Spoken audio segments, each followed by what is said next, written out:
لا حول ولا قوة إلا بالله العلي العظيم.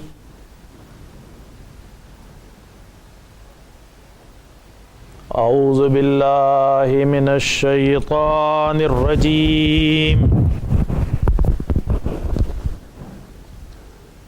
بسم الله الرحمن الرحيم. الحمد لله رب العالمين. الصلاة والسلام على خاتم الأنبياء والمرسلين.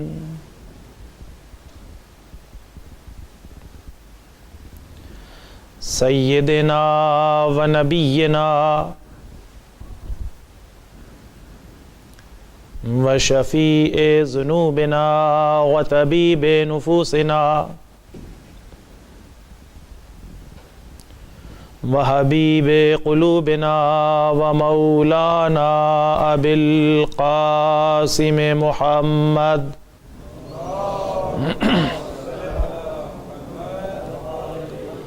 والصلاة والسلام على أهل بيته الطيبين الطاهرين المعصومين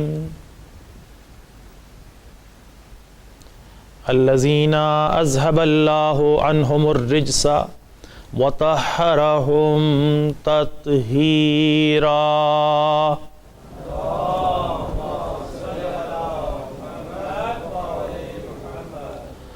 ولعنة الله على أعدائهم أجمعين من الآن إلى قيام يوم الدين. أما بعد، فقد كتب حسين عليه السلام إلى أخيه: أريد أن آمر بالمعروف وأنهى عن المنكر. صلوات بھیجیں بر محمد وآل محمد.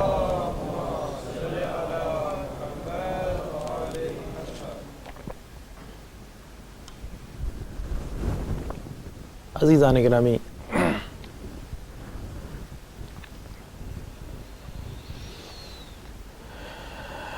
کل کی مجلس میں اور اس سے پہلے کی مجلس میں جو باتیں میں نے آپ کی خدمت میں عرض کی تھی، اسی کی ترتیب میں کچھ اور باتیں ہیں جو آپ کی خدمت میں آج عرض کرنا چاہتا ہوں. موضوعات اور باتیں بہت ساری ہیں جو لے کر آپ کی خدمت میں آیا ہوں، لیکن کچھ اتفاق ایسا ہوتا ہے بعض وقت جسے انسان پہلے سے نہیں جانتا. کل سے کچھ ایسی تکلیف مجھے ہو گئی سر میں چکر کی کہ جس چکر میں ذرا مشکل ہو گئی میرے واسطے. اس کے نتیجے میں بہرحال کل بھی آپ کی خدمت میں حاضر ہوا تھا، آج بھی حاضر ہوا ہوں. خدا کرے کہ انشاءاللہ یہ سلسلہ جاری رہے.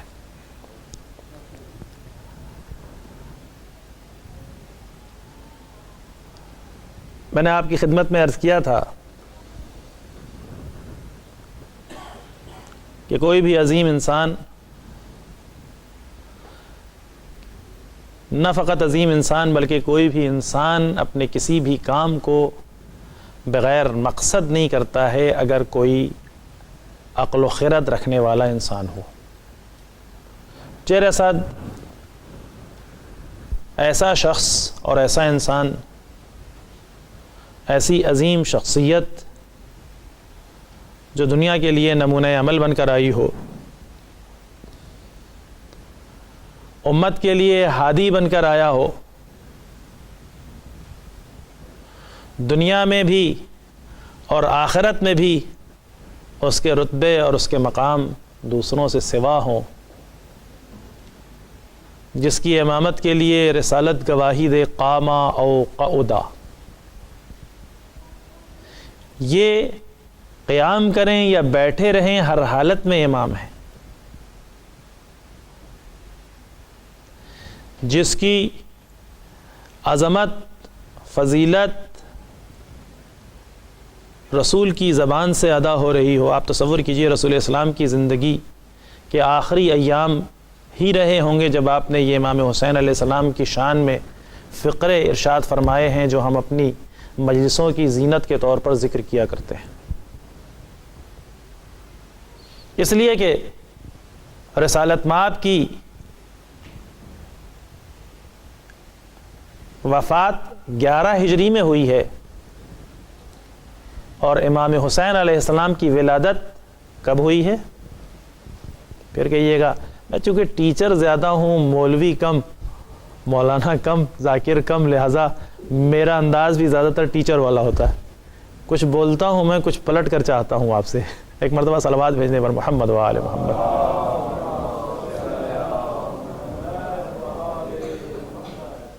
تدریس کے ذریعے خدمات دین زیادہ تر زندگی کے حصے میں انجام دی ہیں، لہذا مزاج بھی وہی بن گیا ہے. گرچہ مجلس کے اندر بھی اگر یہ شکل رہتی ہے تو میں محسوس کرتا ہوں کہ مومنین پھر پوری طرح متوجہ ہو جاتے ہیں، اور بہترین طریقہ ہوتا ہے لوگوں کو اپنی طرف متوجہ کرنے کا. سب سے پہلی تو گزارش میں کرتا ہوں کہ میری مجلس میں جوانوں کو ٹیک لگا کر بیٹھنے کی بالکل اجازت نہیں ہے. آگے آئیے، شاباش، یہاں تشریف لائے بچوں، آئیے. صلوات بھیجیں پر محمد و آل محمد. اور آپ حضرات بھی آگے تشریف لے آئیں تاکہ بعد میں آنے والوں سے آگے بہت گنجائش ہے. اور آپ جانتے ہیں کہ ہماری مجلسوں کا ایک طریقہ کار بھی ہے، آگے مجمع بیٹھا رہتا ہے تو ذرا پڑھنے میں بھی لطف آتا ہے اور سننے میں بھی مزہ آتا ہے. بہرحال عزیزان گرامی، آؤ بچوں ادھر آؤ، شابش، آؤ ادھر آؤ، شابش.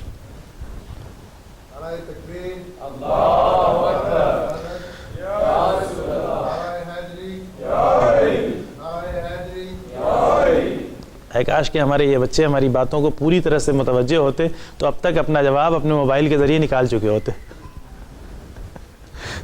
اتنا فاصلہ کافی تھا میرے خیال سے، لیکن مجھے اندازہ نہیں ہے، ابھی فی الحال پہلا سفر ہے ہمارا یہاں کا، لہذا ابھی میں پوری طرح سے مومنین سے آشنا نہیں ہوا ہوں کہ کس حد تک ہمارے بچے ہماری زبان سے متوجہ ہوتے ہیں. لیکن میں اتنی گزارش ضرور کروں گا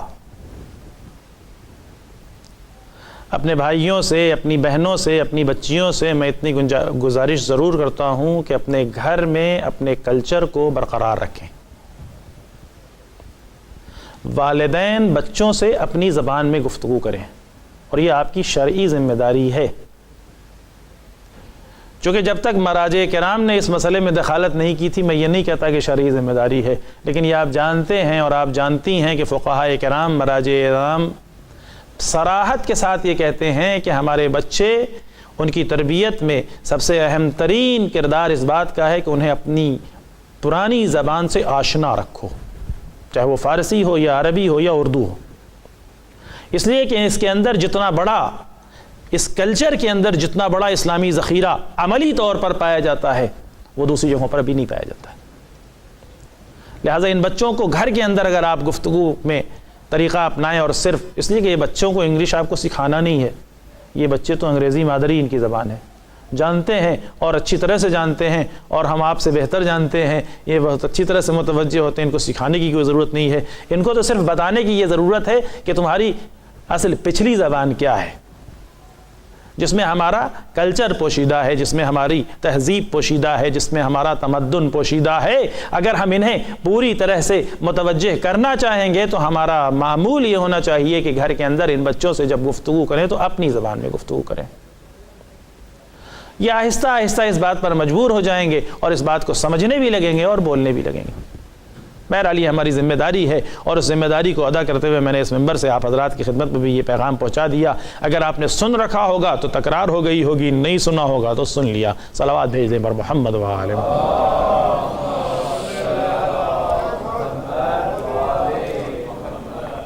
پھر میں پلٹ کر اپنے سبق کے اسی صفحے پر چلوں. میرا سوال کیا تھا؟ اب تو سوال کے سلسلے میں سوال کروں. امام حسین علیہ السلام کی ولادت کی تاریخ تو بہت سارے لوگ بتا دیں گے، سن کیا تھا؟ ایک آواز آئی 6 ہجری، اور کوئی آواز ہے 4 ہجری، دوسری آواز.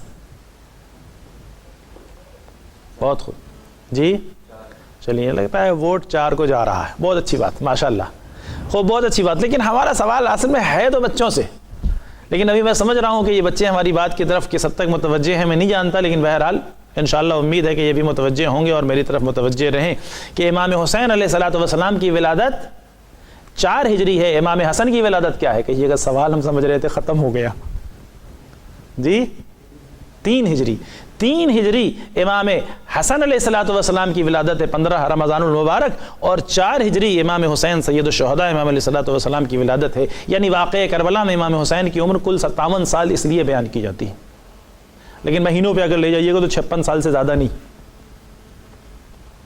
یہ مدت حیات سید الشہداء جس کی ابتدا 4 ہجری سے ہو رہی ہے، امام حسن کی ولادت 3 ہجری میں ہوئی ہے، ان دونوں چیزوں کو پیش نظر رکھتے ہوئے اور اس بات کو بھی پیش نظر یہ رکھیے کہ رسالت مآب کی وفات کب ہے جی؟ 11 ہجری۔ یہ 4 ہجری سے لے کر 11 ہجری کے درمیان ان مہینوں کو بھی پیش نظر رکھیے کہ وفات ابتدائی ہی سال میں ہے، وفات ابتدائی سال میں ہے اور ولادت سال کے دوسرے آخری حصے میں ہے یا نہیں ہے؟ غلط تو نہیں کر رہا ہوں؟ یعنی کتنے سال کے تھے امام حسن جب رسالت مآب کی رحلت ہوئی؟ لیکن ہمارا مذہب عقل کی دعوت دیتا ہے، ہمارا مذہب بار بار کہتا ہے ایسا کرو لعلکم تعقلون، شاید کہ سمجھ جاؤ، شاید کہ تمہاری عقل میں بات آ جائے۔ کچھ دیر بیٹھ کر سوچو، غور و فکر کرو، 60 سال کی عبادت سے زیادہ ثواب رکھتا ہے۔ فکر و ساعتن، کچھ دیر، اب ساعت کا مطلب ہم 1 گھنٹہ اگر کرتے ہیں تو ہو سکتا ہے کوئی صاحب کہیں کہ اس سے پہلے کون سی تاریخ پائی جاتی تھی جو یہاں گھڑی لگی ہوئی ہے، لہذا ہو سکتا ہے اعتراض ہو جائے، لہذا ہم کچھ دیر کہتے ہیں۔ وہ کچھ دیر کو آپ کچھ دن تو نہیں کہہ لیجئے گا نا، کچھ دیر کو کچھ دیر ہی کہیے گا، 1 گھنٹہ ہوگا، پون گھنٹہ ہوگا، 2 گھنٹے ہوں گے، اس سے زیادہ تو نہیں ہوگا۔ معصوم فرماتے ہیں فکر و ساعتن، کچھ دیر بیٹھ کر سوچ لینا افضل من عبادت 70 سنہ، 60 سال عبادتیں انجام دینے سے زیادہ ثواب رکھتا ہے۔ تو غور و فکر کرنے کی بڑی اہمیت ہے۔ قرآن مجید میں 40 جگہوں سے زیادہ جگہیں ایسی پائی جاتی ہیں جہاں بار بار دعوت دی جا رہی ہے تعقل، تدبر، سوچو سمجھو، عقل کا استعمال کرو، غور و فکر کرو۔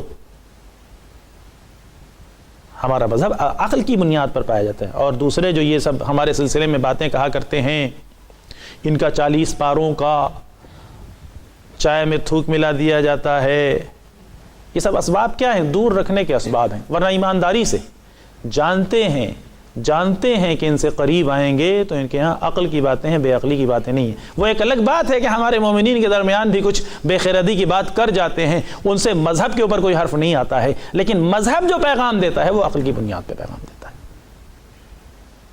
یہ تو دور رکھنے کے طریقے اور حربے استعمال کیے، ان جاہل لوگوں نے حربے استعمال کیے جن کے پاس علم نہیں ہے، ورنہ جو پڑھے لکھے ہیں وہ ایسی حرکتیں نہیں کرتے، وہ بھی جانتے ہیں کہ کچھ نہیں کرتے، یہ سب خالی کہی کہلائی ہوئی باتیں۔ نہ 40 پانوں کا قرآن ہے، نہ کوئی ایسی بات پائی جاتی ہے ہمارا قبلہ ایک ہے، ہمارا رسول ایک ہے، ہمارے انبیاء ایک ہیں، ہماری کتاب ایک ہے، سب کچھ ایک ہے، اس میں کوئی شک نہیں۔ اور جہاں کچھ اختلافات پائے جاتے ہیں وہ اختلافات فرعی مسائل میں یا کچھ ایسی چیزوں میں اختلافات پائے جاتے ہیں۔ اختلافات پائے جانے کا مطلب یہ نہیں ہے کہ آمادہ پیکار ہو جائے انسان۔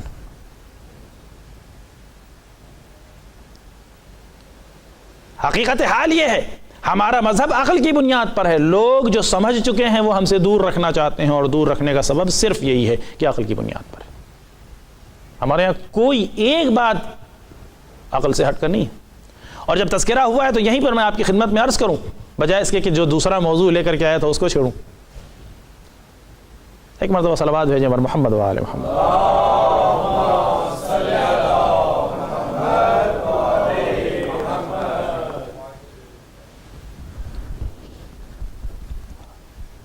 ہم مومنین میں شمار ہوتے ہیں۔ مومن کا مطلب کیا ہوتا ہے جی؟ صاحب ایمان۔ اور مزے کی بات یہ ہم خود کو مومن کہتے ہیں، کہتے ہیں نہیں کہتے؟ ہم مومنین میں شامل ہیں، ہمارا شمار مومنین میں، اور یقیناً مومنین میں شمال ہے۔ اور کیوں نہیں شمار ہو، ہم یقیناً صاحب ایمان ہیں۔ اللہ ہمارے اس ایمان کو محفوظ رکھے اور اسی پر باقی رکھے اور اسی پر موت آئے، اس میں کوئی شک نہیں۔ لیکن کبھی آپ نے سوچا کہ مومن کہتے کسے ہیں، ایمان کسے کہتے ہیں؟ ایک چیز ہوتی ہے علم، اور ایک چیز ہوتی ہے معرفت، اور ایک تیسری چیز ہوتی ہے جس کا نام ہوتا ہے ایمان۔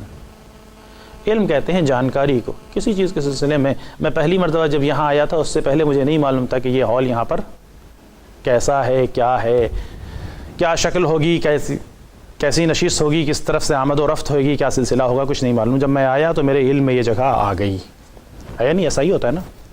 میں ایک شہر میں پہنچا، میں افراد کو نہیں پہچانتا تھا، ایک ڈاکٹر کی ضرورت تھی، نہیں پہچانتا تھا، لوگوں نے پہچانوایا فلاں ڈاکٹر صاحب ہیں۔ میں ملاقات کی، میری معلومات میں اضافہ ہو گیا کہ یہاں فلاں صاحب رہتے ہیں جو کہ ڈاکٹر ہیں، اور میری معلومات میں اضافہ ہونے کے ساتھ ان کے سلسلے میں مجھے علم ہو گیا۔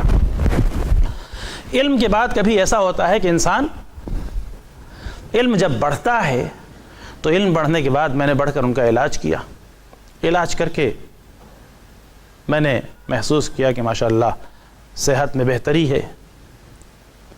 لازم اب کسی نے پوچھا تو میں نے کہا جی نہیں، میں صرف جانتا نہیں ہوں بلکہ میں انہیں پہچانتا بھی ہوں۔ یہ معرفت ہوتی ہے، اور معرفت کے بعد ایک تیسرا درجہ ہوتا ہے جس کا نام ہے ایمان۔ کہ کبھی کسی نے پوچھا فلاں شہر میں ایک ڈاکٹر صاحب ہیں، آپ جانتے ہیں؟ کہا ارے جناب، جاننے کی بات دور، پہچاننے کی بات دور، ہم تو ان پر ایمان لے آئے۔ ایسا تشخیص دینے میں ماہر، ایسا طبیب حاذق کہ میں نے دنیا میں نہیں دیکھا ایسا ڈاکٹر۔ نبض دیکھ کر کے اس کو کوئی لیبارٹری کسی قسم کے ٹیسٹ کی ضرورت نہیں ہے کہ وہاں بھیج کر کے ٹیسٹ کروائے اور منگوائے۔ ایسا ہوتا ہی نہیں ہوتا ہے، زندگی میں مسائل آتے نہیں آتے۔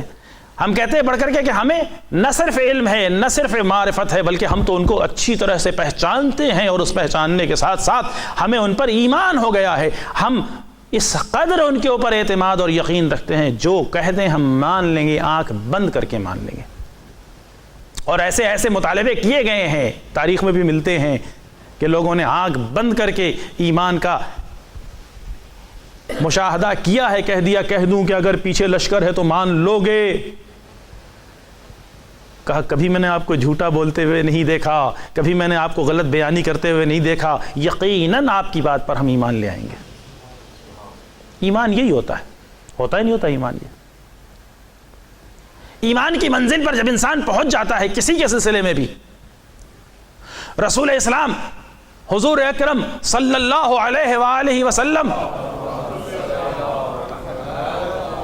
سفر پر تشریف لے جاتے ہیں، بات سے بات نکل جاتی ہے، کہیں اور سلسلہ پہنچ جاتا۔ لیکن بہرحال تذکرہ ضروری ہے، عرض کر دوں۔ سنا ہوگا نام رسول اسلام کے ایک صحابی تھے جن کا نام تھا خزیمہ یا خزیمہ، دونوں طرح سے تلفظ کیا جاتا ہے ملک کے اختلاف کے ساتھ۔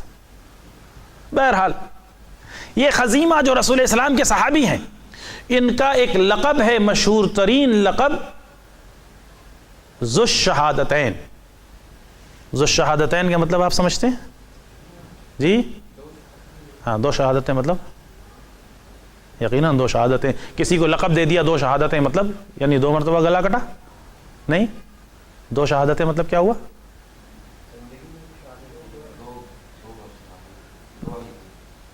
دو بار گوایا۔ ماشاءاللہ آپ کافی حد تک مطلب کہ نزدیک ہیں، جزاکم اللہ خیرہ، خدا انشاءاللہ آپ کو اجر دے، اور امید ہے کہ انشاءاللہ آپ بھی اس طریقے سے متوجہ رہیں۔ تو ایسی کچھ چیزیں بہرحال میں کوشش کرتا ہوں کہ ایسی باتیں جو پیغام ہے معصومین علیہ الصلوۃ والسلام کے لیے، ہم کی طرف سے ہمارے لیے، وہ آپ تک منتقل ہو، اور یہ چیزیں بڑی زندگی مفید ہوتی ہے۔ ذو الشہادتین کا مطلب ہے ایسے وہ جن کی گواہی دو گواہوں کی جگہ مان لی جائے گی۔ مردوں میں دو گواہ کی ضرورت ہوتی ہے نا گواہی دینے کے واسطے۔ عورتیں اگر گواہی دیں تو کتنی گواہ کی ضرورت ہوتی ہے؟ اب ہاں بہت مشکل ہے، ڈر ڈر کے بولنا پڑتا ہے، خاص طور سے ایک مرتبہ صلوات بھیجنے پر محمد وآل محمد۔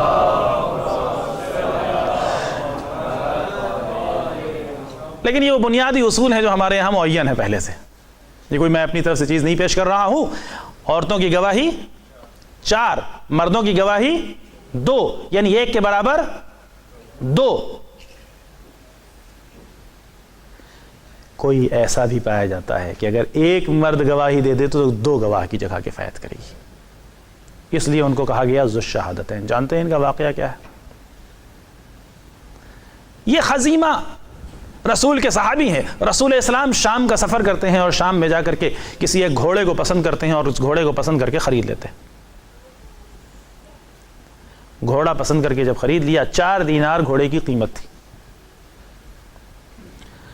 اب پسند تو آ گیا گھوڑا, قیمت ذرا زیادہ تھی, جیب میں پیسے تھے لیکن کچھ اور بھی سامان لینا تھا. ہوتا ہے کبھی کبھار جان پہچان کی دکان پر جائیے, دیکھیے پیسہ تو یہیں زیادہ خرچ ہو رہا ہے, کہا بھیا تمہارے پیسے بعد میں دے دیں گے, دوسرا سامان ہے وہ بھی لے لیں, اگلی دفعہ آئیں گے تو تمہارا ادا کر دوں گا. ایسا ہوتا ہے زندگی میں, یہاں تو نہیں ہو پاتا لیکن ہوتا ہے. رسول اسلام اس شامی شخص سے گھوڑے کو خریدتے ہیں اور گھوڑا خرید لینے کے بعد پوچھا کتنے, مطلب قیمت طے ہو گئی 4 دینار. کہا بھائی یہ ہو سکتا ہے وہاں کہ اس گھوڑے کی قیمت میں بعد میں دے دوں. کہاں سے تم آئے ہو؟ کہا میں مدینے سے آیا ہوں. کہا اچھا تم بھی مدینے سے آئے ہو, تو میں بھی مدینے سے آیا ہوں. یا اگر واقعہ مکے کے دور کر رہا ہو تو مکے کے صحیح, تم بھی وہاں سے آئے ہو, ہم بھی وہاں سے آئے ہیں, دونوں وہیں سے آئے ہیں, کیا مشکل ہے جب وہاں پہنچیں گے واپس تو پہنچ کر تمہاری قیمت کو چکا دیا جائے گا. بظاہر مدینے ہی کا واقعہ ہے. اس نے کہا ٹھیک ہے کوئی بات نہیں. بظاہر کچھ رقم بطور ایڈوانس دے دی گئی, معاملہ پکا ہو گیا.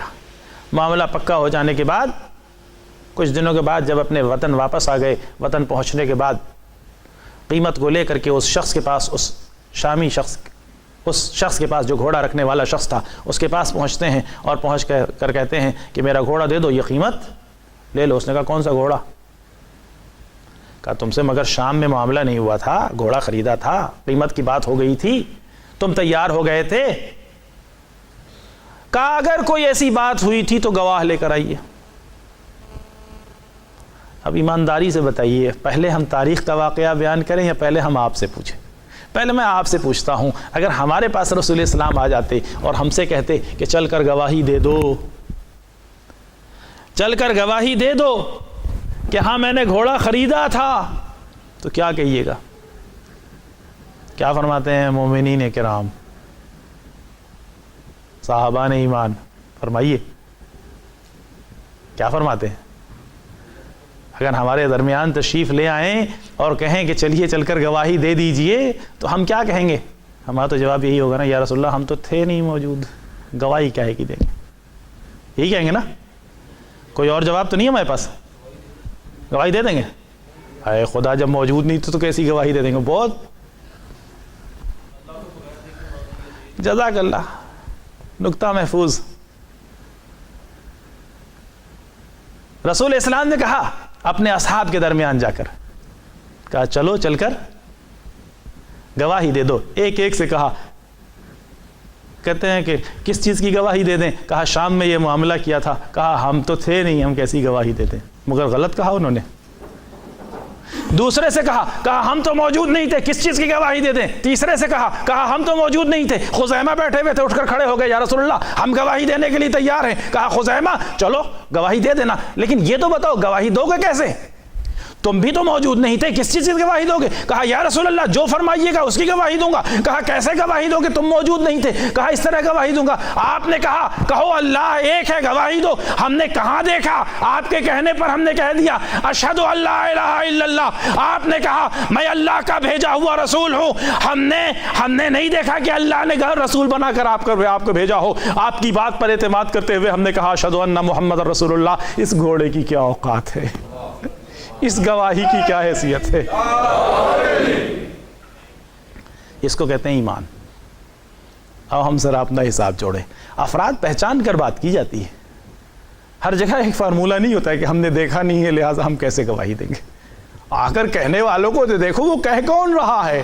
ساری چیزوں پر ہم نے اعتماد کر لیا, ہر چیز پر ہم ایمان لے کر چلے آئے. کہا کہو اللہ ایک, مان لیا. کہا کعبہ حق, مان لیا. کتاب حق, مان لیا. جنت حق, مان لیا. دوزخ حق, مان لیا. ساری چیزوں کو مانتے چلے گئے, تو اس گھوڑے کی کیا اوقات پائی جاتی ہے اس کے مقابلے؟ رسول اسلام نے فرمایا یا خزیمہ انت ذو الشہادتین, خزیمہ تمہاری گواہی 2 گواہوں کی جگہ, تمہاری ایک گواہی ہوگی لیکن 2 گواہی مانی جائے گی. یہ ان کو عظمت دی گئی, یہ عظمت کسی اور کو نصیب نہ ہوئی. صلوات بھیج دیں محمد وآلہ. تو عزیزان گرامی, ہم ہیں صاحبان ایمان. دعوائے ایمان مومن سب سے پہلے علم، علم کے بعد معرفت، معرفت کے بعد ایمان، ایمان خاص طور سے کس کے سلسلے میں؟ ایمان امامت ائمہ کے سلسلے میں، یہیں سے تو ہے معاملہ۔ تو ہم ایمانداری سے بتائیں، ہم ایمانداری سے بتائیں کہ ہم ان معصومین علیہم الصلوۃ والسلام کی زندگی کا کتنا علم رکھتے ہیں، ان کی سیرت سے کتنا زیادہ باخبر ہیں، کتنا علم رکھتے ہیں۔ دوسرا مرحلہ ہے کہ ان کے سلسلے میں ہم کتنی معرفت رکھتے ہیں۔ تب پھر تیسرا مرحلہ آئے گا کہ واقعاً ہم صاحب ایمان ہیں بھی یا نہیں ہیں۔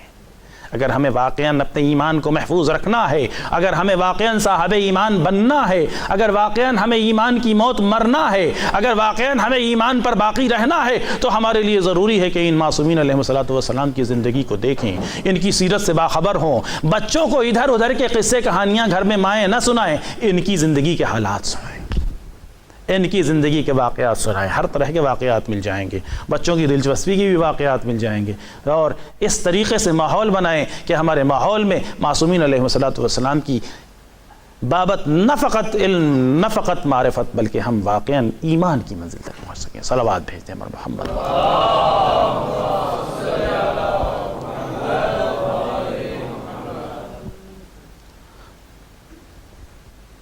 تو میں آپ کی خدمت میں عرض کر رہا تھا کہ حقیقت میں اصل عنوان جو ہمارا امر بالمعروف اور نہی عن المنکر تھا، چونکہ یہ ساری باتیں اسی کے ذیل میں آتی ہیں، ہمارے مذہب نے سب سے زیادہ تاکید اور سب سے زیادہ اہمیت اس بات کو دی ہے کہ تعقل کرو، غور و فکر کرو۔ تمہارا مذہب بے بنیاد نہیں ہے، تمہارے مذہب کی بنیادیں پانی کے اوپر ٹکی ہوئی نہیں ہیں، تمہارے مذہب کی بنیادیں مضبوط ہیں، اصول دین انتہائی مستحکم ہے۔ تم جاننا تو چاہو، جاننے کی کوشش کرو تو پتہ چل جائے گا۔ واقعاً جو بنیادیں ہماری جتنی مضبوط پائی جاتی ہیں، کسی کی مضبوط نہیں پائی جاتی۔ یہ ہمارا فخر ہے، یہ ہمارا فخر ہے کہ ہمارا مذہب علی الاعلان کہتا ہے اگر تم عقلی دلائل کے ذریعے بنیادوں کو نہیں پہچانتے ہو اور تم اپنے بابا دادا کے بتائے ہوئے دین کے مطابق اپنے دین کو مانتے ہو تو یہ دین ناقابل قبول ہے۔ دوسرا کوئی مذہب ایسی بات نہیں کہتا، ہر دوسرے مذہب میں یہ بات پائی جاتی ہے۔ اس بات کو مان لو، چونکہ ایسا ہی ہوتا چلا آیا ہے، جو فروعی باتیں ہیں، جو برانچز ہیں، ان میں دلیل تلاش کر لینا۔ ہمارے یہاں کہا گیا نہیں، بنیادوں کو دلیل سے مان لو۔ جب مان لیا کہ یہ حق ہیں، یہ صداقت ان کے یہاں پائی جاتی ہے، سچائی ان کے یہاں پائی جاتی ہے، غلط بیانی یہ نہیں کرتے، یہ وہی دیتے جو خدا سے لیتے ہیں، تو پھر اس کے بعد جو کچھ کہتے چلے جاتے ہم مانتے چلے جاتے ہیں۔ اب اس کے بعد ہم فروعی چیزوں میں دلیلوں کو نہیں تلاش کرتے ہیں، ہم اصولی چیز میں دلیل تلاش کر کے اپنے دین کو مستحکم پہلے کر لیتے ہیں۔ یہ صرف ہمارا افتخار ہے اور کسی کا افتخار نہیں ہے کہ ہم بنیادی چیزوں میں اصول دین کے سلسلے میں دعوت دیتے ہیں کہ اصول دین کو دلیلوں کے ذریعے جانو۔ بھائیو، میری بہنوں، ایک بار انصاف کے ساتھ سوچو، ٹھنڈے دل سے سوچو، سینے پر ہاتھ رکھ کر کے تھوڑا دیر غور و فکر کو۔ یہ مذہب ہمارا غور و فکر والا ہے۔ انشاءاللہ کل بھی اسی موضوع پہ اگر موقع رہا تو آپ کی خدمت میں اور بھی باتیں عرض کروں گا۔ ذرا غور و فکر کریں اور سوچیں کہ واقعاً کیا ہم نے اپنے دین کے سلسلے میں کچھ واقفیت حاصل کی ہے؟ کیا ہم جو ایمان کے سلسلے میں اتنا دعویٰ بھرتے ہیں، دم بھرتے ہیں، کیا ہم سے اگر کوئی پوچھ لے کہ امامت کی ضرورت پر ایک دلیل دے دو تو ہمارے اندر یہ صلاحیت پائی جاتی ہے کہ اپنی صلاحیت بھر بھی جواب دے لیں؟ کیا ہم سے کوئی یہ پوچھ لے کہ اللہ کے وجود پر ایک دلیل دے دو تو ہم دلیل دے سکتے ہیں؟ باتیں تو بہت بڑی بڑی کر لیتے ہیں۔ اصول دین میں تقلید نہیں ہے، لہٰذا اصول دین میں ہمارے عقائد جو تھے وہی رہیں گے اور ویسے ہی رہیں گے، اس میں کوئی تبدیلی نہیں آ سکتی۔ ارے بھائی، یہ اصول دین بھی علماء کے علاوہ کسی اور نے لا کر تم تک نہیں پہنچایا ہے، یہ بھی انہی مراجع کرام نے پہنچایا ہے، لیکن اس گنجائش کے ساتھ کہ تم اس کو دلیل کے ذریعے سمجھنے کی کوشش کرو۔ ایک دلیل سے نہ سمجھ میں آئے اس دلیل سے سمجھو، اس سے نہ سمجھ میں آئے اس دلیل سے سمجھو۔ اس کا مطلب یہ نہیں ہے کہ علماء کا دامن چھوڑ دیا جائے اور اصول دین کے سلسلے میں منمانی شروع ہو جائے۔ کہتے نہیں، یہ تو ہمارے عقائد ہیں، اور پھر عقائد کہنے کے بعد بالکل آزاد نہیں۔ اصول دین بھی علماء ہی سے ملے ہیں، ہم تک اگر دین پہنچا ہے تو علماء و فقہاء و مراجع کرام ہی کے ذریعے پہنچا ہے، یہ کسی اور نے لا کر ہم تک نہیں پہنچایا ہے، اور ادھر ادھر کا لایا ہوا ہمارے لیے معتبر بھی نہیں ہے۔ غلط تو نہیں کہتا ہوں؟ لہذا اصول دین کو دلیلوں کے ذریعے جاننے کی کوشش کریں. ایک بار انصاف سے سوچئے خدا کی وحدانیت پہ کیا ہمارے پاس کوئی ایک دلیل بھی پائی جاتی ہے جو سامنے والے کو، اپنے ہی اسٹینڈرڈ والے کو قانع کر سکوں؟ کیا خدا کے 10 صفات ذکر کیے گئے ہیں، جو پازیٹیو صفات ذکر کیے گئے ہیں، کیا ہر ایک کے سلسلے میں ایک ایک چھوٹی چھوٹی سی دلیل ہمارے پاس پائی جاتی ہے؟ خدا کے سلسلے میں 10 صفات سلبیہ ذکر کیے گئے ہیں، 8 صفات سلبیہ ذکر کیے گئے ہیں، کیا ہمارے پاس ان سب کے سلسلے میں ایک چھوٹی چھوٹی سی دلیلیں پائی جاتی ہیں؟ کیا ہم عادل خدا کے واسطے بڑے زور سے ببانگ دوہل کہتے ہیں ہمارا خدا عادل ہے؟ یقیناً ہمارا خدا عادل، اس میں کیا شک پایا جاتا ہے؟ زور سے کہیں، آہستہ کہیں، ہے وہ عادل. لیکن کیا عدالت کا مفہوم سمجھتے ہیں؟ کہ عدالت اور مساوات کا فرق سمجھتے ہیں؟ کیا ہمارے پاس خدا کے عدل کے سلسلے میں دلیل پائی جاتی ہے؟ ہم نے عدالت اور مساوات کے فرق کو نہیں محسوس کیا، لہٰذا کہیں کہیں ہم شکوہ کر دیا کرتے ہیں، اس کو تو نے دیا مجھے نہیں دیا. کرتے ہیں نہیں کرتے ہیں؟ اس کے ساتھ تو نے ایسا کیا، میرے ساتھ ایسا کر دیا، وہ تو ٹھیک. مساوات الگ چیز ہوتی ہے، عدالت الگ چیز ہوتی ہے. اگر کسی اسپتال میں 10 مریض ہوں اور ڈاکٹر آ کر کے سب کو اٹھا کر ایک انجیکشن لگا دے بغیر اس کی ضرورت کو سمجھتے ہوئے، کیا یہ عدالت ہے یا مساوات ہے؟ یہ مساوات ہے، عدالت نہیں ہے. اگر اس جگہ پر بیٹھے ہوئے 25 قسم کے 25 عمر میں افراد بیٹھے ہوئے ہیں، سب کو اٹھا کر 4 روٹیاں دے دی جائیں، کیا یہ عدالت ہے؟ مساوات تو ضرور ہے لیکن عدالت نہیں ہے. عدالت یہ ہے کہ ہر ایک کو اس کی ضرورت کے مطابق چیز دی جائے. ہم کیا جانیں اس سے بہتر کہ ہماری ضرورت کیا ہے.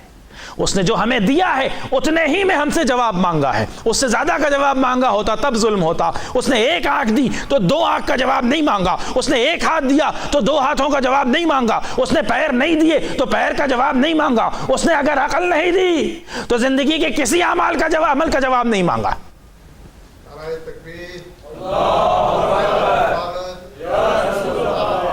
اس نے صلوات بھیجنے پر محمد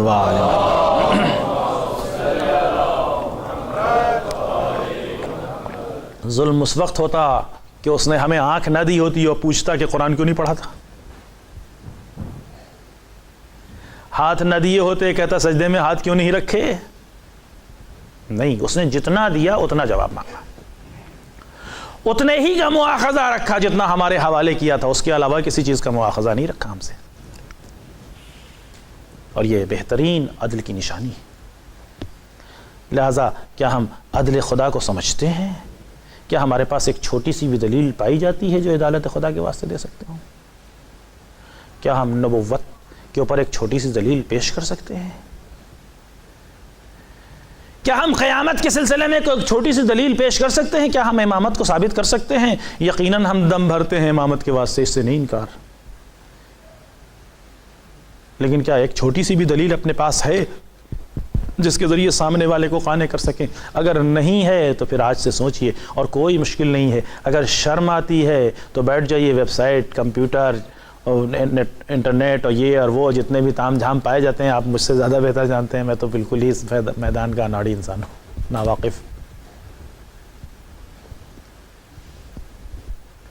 اور بیٹھ کر مطالعہ کیجئے، دیکھیے ان کی زندگی کو، دیکھیے اس کے اندر علماء کی دی ہوئی دلیلوں کو، دیکھیے، سمجھنے کی کوشش کیجئے. بچوں کو ارجاع کیجئے، بچوں سے کہیے کہ دیکھو اسے پڑھو، انہیں بتائیے، انہیں باخبر کیجئے. اور اگر علماء تک رابطہ کر سکتے ہوں تو علماء تک رابطہ کرنے، سمجھنے کی کوشش کریں کہ یہ ایام عزا کی پہلی مجلس اور آخری مجلس کے درمیان ہماری زندگی میں ایک تبدیلی آ جائے. یقیناً آپ کی محنتیں کامیاب، یقیناً سید الشہداء آپ کو بہترین اجر دیں گے. اگر آپ کی پہلی مجلس اور آخری مجلس کے درمیان آپ نے اپنے اندر کیفیت میں تبدیلی محسوس کی، معلومات میں تبدیلی محسوس کی، تو سمجھ لیجئے کہ یقیناً یہ مجلسیں آپ کی کامیاب ہیں اور انشاءاللہ قبول بارگاہ سید الشہداء ہوں. معلومات حاصل کریں، عرفان حاصل کریں، تب صاحب ایمان بنے. صاحب ایمان جب انسان واقعاً بن جاتا ہے، کل میں نے آپ سے عرض کیا تھا، کہہ دینا بہت آسان ہے، اے کاش کہ کل کربلا میں ہم آپ کے ساتھ موجود ہوتے تو ہم اپنی جان کو آپ پر فدا کر دیتے. لیکن میں نے عرض کیا تھا کہ آخر کار کہتے ہیں عالم دین فقیہ ہیں، کہتے ہیں کہ میں نے اس کے بعد جب زیارت پڑھی تو میں نے اس فقرے کو پڑھنا چھوڑ دیا۔ اب میری جرأت نہیں ہوتی تھی کہ کس زبان سے کہوں بے ابی انتم، ہو سکتا ہے یہ کہہ لوں آسانی سے کہ میرے ماں باپ آپ پر فدا، اس لیے کہ اس میں تو نہیں ہو رہا ہوں، لیکن یا لیتنی کنت معکم، اے کاش کہ میں بھی کربلا میں آپ کے ساتھ ہوتا، فافوز معکم، ہم بھی آپ کے ساتھ درجہ شہادت پر فائز ہوتے۔ لیکن جو صاحب ایمان تھے ان کا عالم یہ تھا کہ جب سید الشہداء نے مخاطب ہو کر آواز دی تھی، کہاں ہو میرے شیرو، کہاں ہو میرے جوانوں، کہاں ہو میری گود کے پالو، کہاں ہو میرے ساتھیوں، کہاں ہو میرے انصار، کہاں ہو حبیب ابن مظاہر، کہاں ہو آنو محمد، کہاں ہو مسلم ابن اوسجا، تو لاشہائے شہداء تڑپنے لگے، میرے مولا اگر مجھے موت نے مجبور نہ کیا ہوتا تو ہم آپ کی نصرت سے باز نہ آتے، ہمیں قتل کر کے ٹکڑے ٹکڑے کر دیا جاتا، جلا کر خاکستر بنا دیا جاتا، دوبارہ زندہ کیا جاتا، پھر بھی ہم آپ کی نصرت سے باز نہ آتے۔ اجرکم اللہ، اجرکم اللہ، خدا نہ رلائے سوائے غم سید الشہداء۔ عزادارو، یہ ایمان کے وہ کامل اور بہترین نمونہ تھے جنہوں نے ہمیں زندگی گزارنے کا سلیقہ بتا دیا، کس کی مصیبت ذکر کروں اور کس کے مصائب پڑھوں۔